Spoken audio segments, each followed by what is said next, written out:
Welcome and greetings, career-minded superstars. You are listening to the exclusive Career Coach, your podcast for all things career.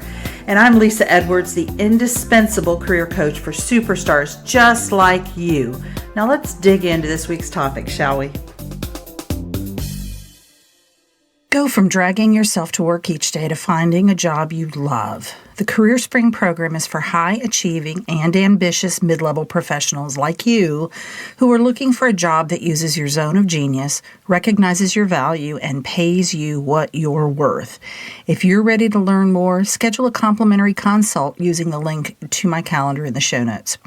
Be sure to follow me on Exclusive Career Coaching on Facebook, Lisa Edwards on LinkedIn, and Lisa.Edwards on Instagram. Greetings. How are you on this fine July day if you're listening to this as soon as it comes out? Hey, as a reminder, if you are a mid-career high achiever with a goal of entering into the C-suite, I'd love to talk with you about my new program, Highly Promotable. I've included the link in the show notes to learn more about the program. And if that sounds like something that you would like to discuss with me and learn more about it, you can schedule a consult on that page. Today, we're talking about some tools on LinkedIn that many people I speak with aren't aware of or don't know how to utilize. And I want to be very clear up front in saying that these are not specifically for job seekers. Yes, they will help you if you are in a job search, but these are tools for ongoing networking using LinkedIn. And I am a huge advocate of networking on a low level, but consistently, especially when you're not looking for a job. And the analogy that I always use is Noah didn't wait until it started raining to build the ark. He was out there in the sunshine. People thought he was crazy. Well, I want you to have that same mentality to your network, to be building it when the sun is shining and things look great. Because number one, you're going to need that network someday and you don't want to let it go fallow and have to kind of start over again. But also, you have an opportunity to help the other person. So networking should never be just about you. And this gives you an opportunity to give value to other people. So I've got 5, I think, pretty cool tools that, again, most of the people I speak with aren't fully using.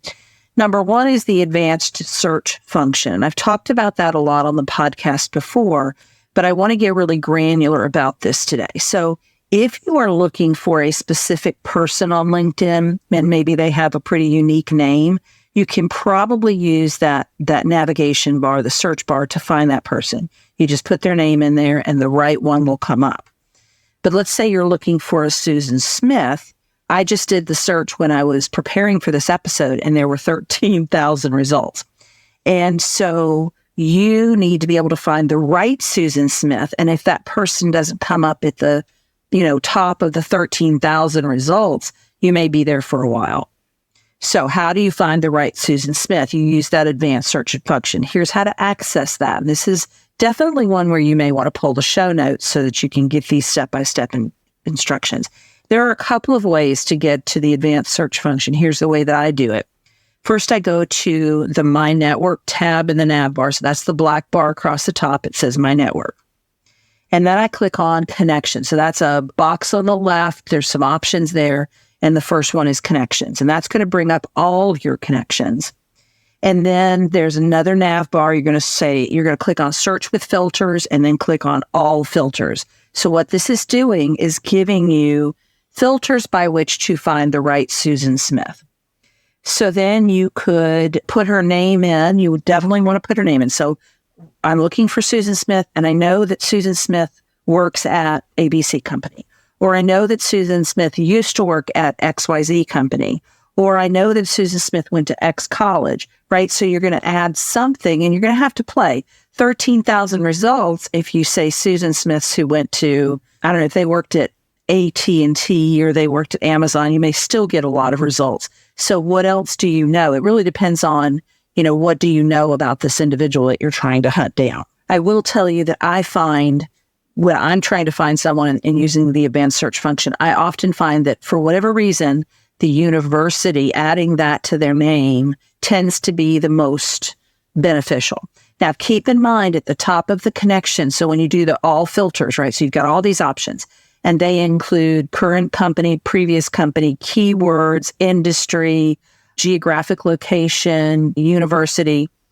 You want to make sure at the very top it says the default will say first level connections. Well, you probably aren't looking for Susan Smith this way if you already are connected with her. You're not going about it this way. So you want to unclick the first level connection and it probably just not put anything in that, right? You don't care whether they're a second level connection, third level connection, whatever. You're just looking for the right Susan Smith. Another way to use the advanced search function is when you're trying to find someone that you don't know their name, but you know maybe a specific job title. So let's say you want to meet with or have a conversation with the VP of marketing for a certain company, then you could put that in there. So you would go in again to the advanced search function, unclick that first level connections. You wouldn't be putting a person's name in this time. You would simply say, you'd go down, what is their current employer? It's ABC company. And then job title. So VP marketing, and see what comes up there. So that's the first cool tool that I love and use really every day is the advanced search function. The second one I want to talk about, second cool tool, is having a differentiating on-brand background. So you have your picture at the very top of your profile. You have your picture in the bottom left-hand corner of a box, and it is generically, you get this shades of grayish, greenish, bluish, white. It's just some lines and stuff. You want to customize that. That's a really great way to differentiate you. And preferably it is on brand. And I'm going to give you 3 options for changing this background. The main point I want you to hear me say is change the background. Whichever tool you use, change it because that will differentiate you. So number 1 is you could use a royalty-free site, a photo site. I use Pixabay.com, Pixabay.com, to find a background that is on brand. So this is just going to be, it could be picture, it could be art, it could be graphics, it can be whatever. I generally am using pictures for my clients. The way that I do this, so one of the services that I provide my clients when I'm writing their LinkedIn profile is after they have approved the content for their profile, I go in there and upload it for them. And when I am in the process of picking their background, I find 4 photos on Pixabay.com and I put each one in there because here's what happens. LinkedIn, that background is very squat and wide and not every picture looks good. They're like, it could have some detail and then once you put it in that size, you can't even tell what it is. The other thing that often happens is if there's, a building or a tree or I don't know what on the left-hand side, it can look like it's coming out of my client's head if it's in the wrong place. When you get in and you're putting your picture into LinkedIn, you can move the picture north and south to get it where you want it to be. You can't move your picture east and west at all. So it's got to be the right picture. And that's why I give myself 4 options because inevitably a couple of them I eliminate as soon as I see them on the client's profile because it just doesn't work. So that's one, is just put an on-brand photo on there. That could be a picture of the industry that you're in, a picture of the kind of work that you do. I've got some clients who want to put a picture of their actual company, like buildings on there or their company logo, something like that. Another option is to use Canva to create a highly differentiating background. So if you've ever used the Canva, it's a desktop publishing tool. You'll need to set your size to 1584 by 396 pixels. 1584 by 396. So it's 1584 wide, 396 wide. Or if that comes out to, I know this is very detailed, but you can check it out in the show notes. If you're driving, please don't try to write this down while you're driving. If you want to work off of inches, it's 16.499 by 4.125 inches. And Canva is going to allow you to include really kind of whatever you want to. So you can use one of Canva's backgrounds. The one I have on mine right now is a stock background from Canva. You could also import a company picture, a product picture, something like that. And then you can put text over that. So if you look at my profile on LinkedIn, you'll see that I have My logo is on there. I have a QR code if you want to schedule a call with me. I've got some branding information and then the pretty simple background, but there is some detail there. So if Canva is your thing and you like playing with it, or you know someone who does, that may be a great option. And then the third option is to combine those two. So use a stock photo from a site like Pixabay and then upload that into Canva and then put text or art elements, whatever you want to put on top of that. So you're kind of doing the best of both worlds. Again, this is not something I would necessarily pay somebody to do, but if you like playing with Canva, if you don't know how to do Canva at all, then maybe just going onto a royalty-free site like Pixabay is going to be your best option. So that's having a differentiating on-brand background. The third cool tool is featured content. First of all, I want to go over what I don't want you to put in the featured content section, and that's your resume. Your resume needs to be customized for every position that you apply for. So if an employer comes to your website and your resume is sitting there, they're going to pull that somewhat generic version of your resume that is not at all tailored toward the job that they have offered. I would much rather you have a great LinkedIn profile, and then they can reach out to you. If they like what they see, what they're going to do is reach out to you and ask you to apply. That gives you the opportunity to get a copy of the job description and customize your resume accordingly. So please don't put your resume in your featured content. If you don't already have content in your featured section, you're going to need to add that section. So you go to the top section, like where your picture is, and there's a box that says add a section. And you're going to add profile section. You're going to add the featured profile section. So what might you want to include in this section? I'm going to give you a few possibilities to hopefully kind of whet your, thoughts and your imagination. You could put information about your employer or products or services. I've seen people who have put videos about their products or services on there. And that's going to be appropriate if you are using your site to sell, to, promote your current employer. News releases about your employer or about the products and services that you sell. You could put those on there. A video that you've created to introduce yourself. So particularly useful if you are looking for a job and you can do so very overtly. You could also use it to introduce yourself to potential customers. Here I am. Here's why you want to buy this product from me or my company, etc.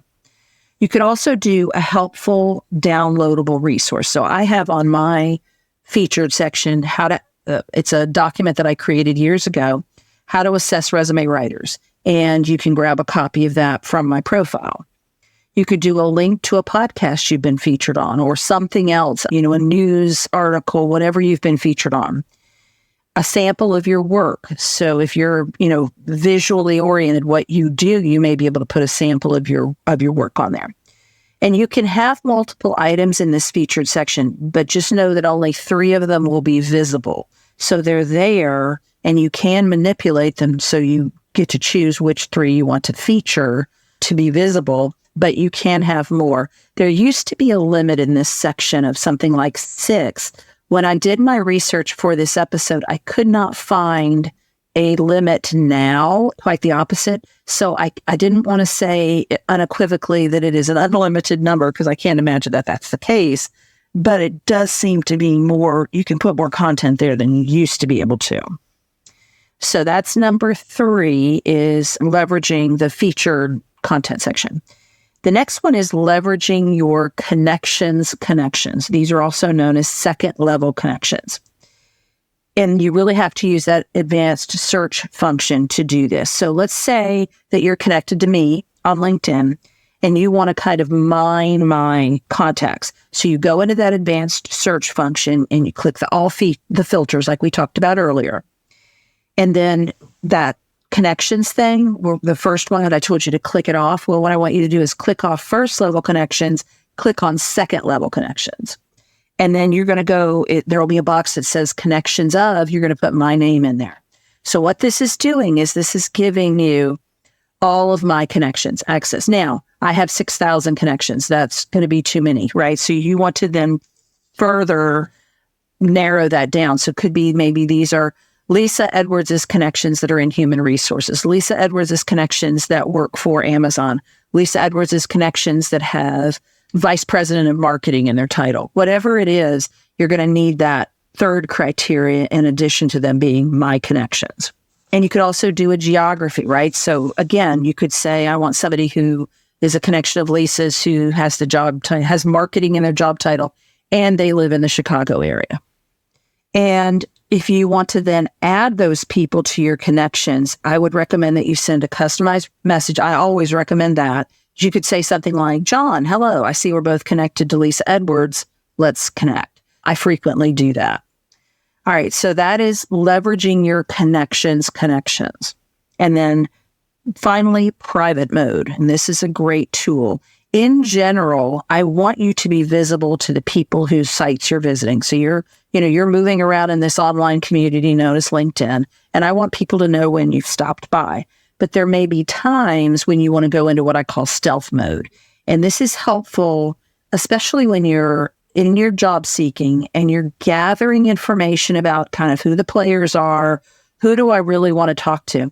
And the visual that I have of this is I want to kind of sneak in the back door and look around a little bit before I go knock on the front door. And the way that I can do that is to go into private mode. So here are the steps. You click on your thumbnail picture in the upper right corner of your navigation bar. And then you click on settings and privacy. Then you click on visibility in the box on the left. Then you click on profile viewing options and switch to private mode. And then I want you to change back when you're done, because again, in general, I want you to be fully visible. Now, there is a middle option that I think is dumb and I don't ever recommend anybody using. And it is someone in the, consumer products good industry, someone in marketing visit your profile. So it's like semi-private. I don't see the point of that. Either go private or go public. I don't know why you need to go in the middle, but that's just my opinion. So that's private mode, and that's number 5. All right, as promised, we're doing a DIY versus DFY section on each episode. So DIY, if you want, and this is about your LinkedIn profile. If you want to update your LinkedIn profile yourself, I want to give you my number 1 tip. And I'm going to yell it at you in all caps. Do not cut and paste your resume into LinkedIn. Most of the people who come to me to have their LinkedIn profile written by me have done just that. And there's a couple reasons why that doesn't work. First of all, your LinkedIn profile should be written in first person and should sound conversational, like you're having a conversation with the reader over a cup of coffee. It's less businessy than your resume. It's more conversational, and it's written in prose, right? So sentences and paragraphs, as opposed to incomplete sentences without personal pronouns, which is the standard for resumes. You can even use a drop of humor here and there in your LinkedIn profile. You have the opportunity. If your personality is quirky, let some quirk out. If your personality is humorous or sarcastic, be careful, but it can work, right? You can also tell some background about yourself. One of the things that I do is when I'm writing a client's about section, it's all business. Here's how I got to where I am. Here's my trajectory. Here's what I bring to the table. I keep a couple of sentences at the end to say, when I'm not working, you'll find me on the ski slopes in the winter or on the water skiing in the summer. I'm an avid traveler. I've been to 63 countries, and my favorite place so far is, right? So you want something that differentiates you. So when clients, and they frequently do, tell me that travel is one of their things, I pull some more information out of them, because just saying travel is kind of like everybody likes to travel. I don't recommend saying spending time with family, because that's so universal. It's kind of boring. It doesn't differentiate you. And you also have the opportunity in your about section to talk about your motivation level that you cannot talk about in your resume appropriately. So make it interesting. Make it in first person. Tell a story. So that's the DIY. DFY. If you don't have the time or the skill set to write an outstanding LinkedIn profile, you may want to consider hiring someone like me to do it. Now, I want to give you the benefits. First of all, you get an unbiased perspective on you and your strengths, someone who is not either, intimately involved with you or you. It's very hard to look at yourself objectively.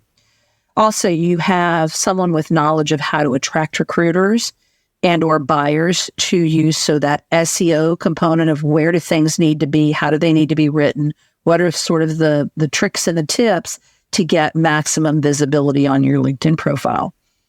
Also, someone like me has the ability to write in a compelling storytelling manner.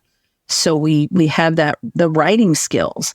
Also, you're going to save time in writing and rewriting and rewriting. I often talk to people who come to me after they have spent dozens of hours trying to write their own resume or their own LinkedIn profile. I would love it if they had just skipped that many, many hours of work and come straight to me. It would have been much more cost effective for them.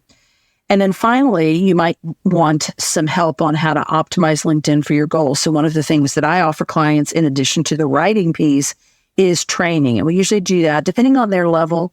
If they're more experienced with LinkedIn, we can do it in one session. If they're a beginner and they've never really spent time on it, we'll do 2 sessions because I want to give them some homework after the first session. And then they can come back after that first session and know, okay, here's what I understand. Here's what I still don't get. Here's where I need more help after they've had a chance to get in there and do some things. So either way, DIY or DFY, you want to make sure that you have a top-notch LinkedIn profile. That is your home on LinkedIn. You want to make sure it is attractive and it acts, as I like to call it, like recruiter flypaper. I hope this has been helpful, and I'll see you next week. Take care. You've been listening to The Exclusive Career Coach with Lisa Edwards, CEO of Exclusive Career Coaching. It would be great if you would rate, review, and subscribe to this podcast. Also, I want to be your career coach, so be sure to ask questions about your career management challenges and job search situation. Until next time.